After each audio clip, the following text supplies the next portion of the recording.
Hello friends, नमस्कार। मैं विवेक कुमार एक बार फिर मदर इंडिया एकेडमी में आपका स्वागत करता हूं।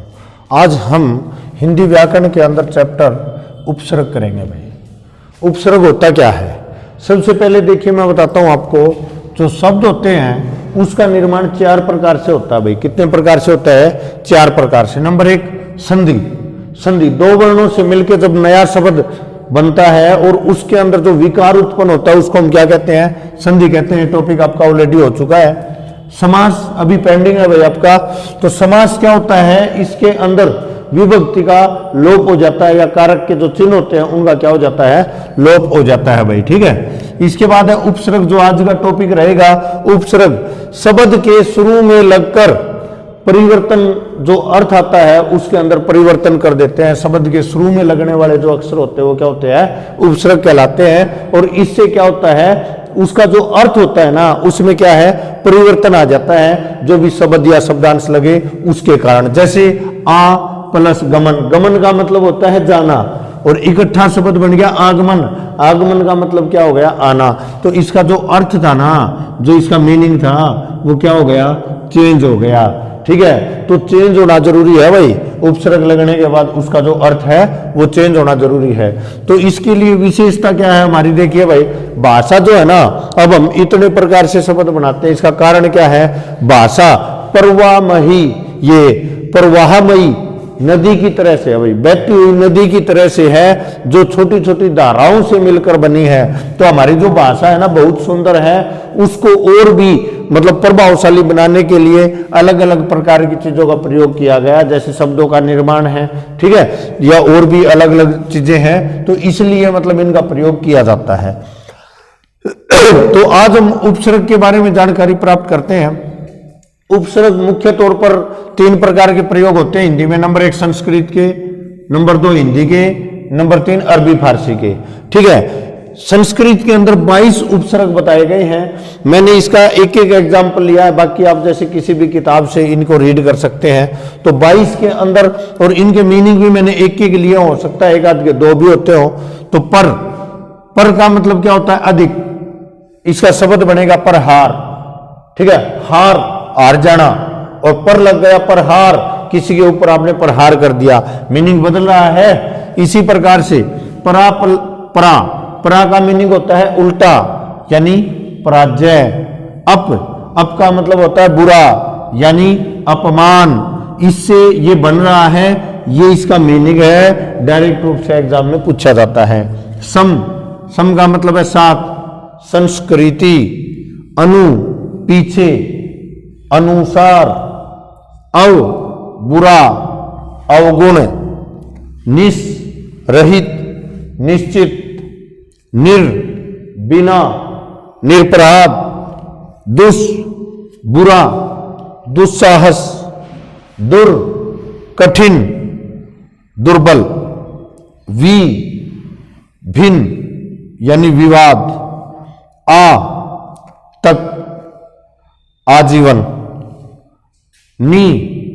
नीचे, निबंध। इसका मीनिंग है ये, और ये इससे बना हुआ शब्द है। अधिक, श्रेष्ठ, अधिकार, भी, अपिधान, अति, अधिक, अत्यधिक, अच्छा, स्वागत।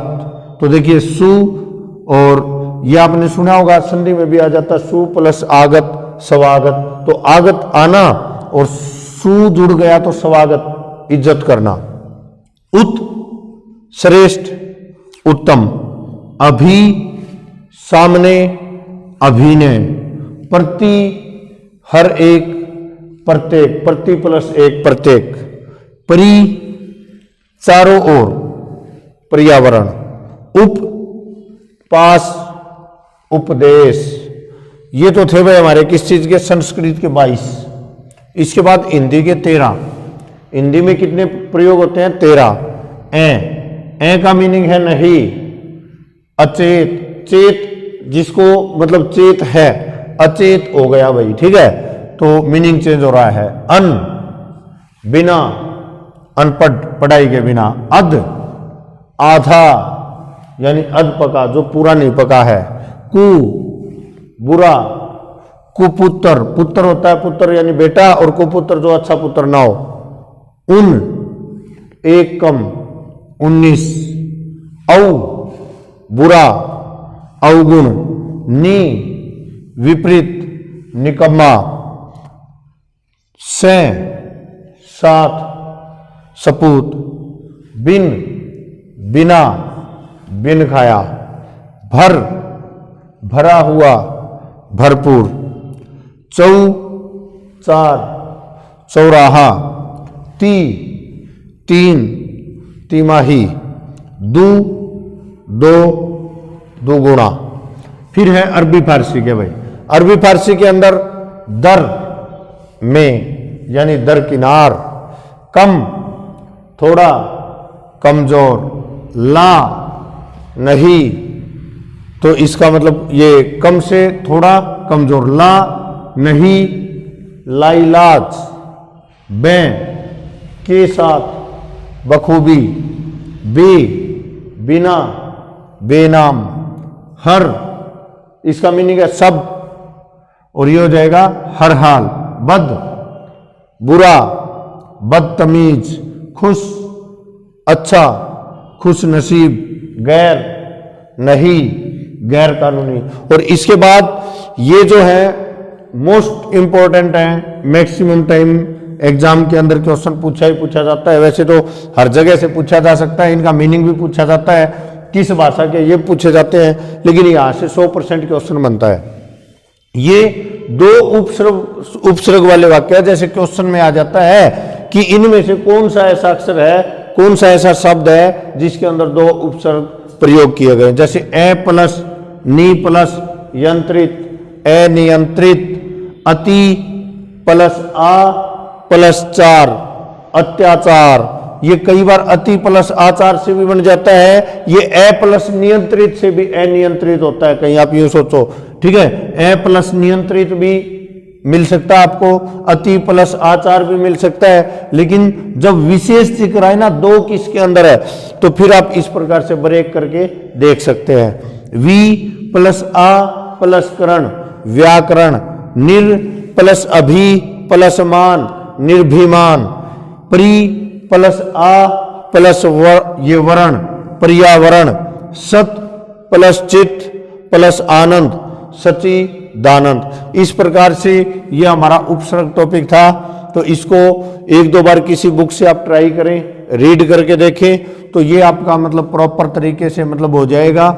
ये खुद आपको पढ़ने हैं, इनके मीनिंग देखने जरूरी है, ठीक है। फिर कुछ एक विशेष है, जैसे इसमें देखिए से कौन सा, यहाँ पे से कौन सा बन गया, ठीक है। तो इस प्रकार से आपको मतलब देखने हैं, आधे अक्षर भी बन जाते हैं इसके अंदर, ठीक है। जैसे सम, संस्कृति में ऐसे लगता है संस लिख दे, लेकिन ये सम होता है, तो विशेष प्रकार से आपको ट्राई करनी है। तो आज के लिए इतना ही रहेगा स्टूडेंट्स, थैंक यू, जय हिंद जय भारत।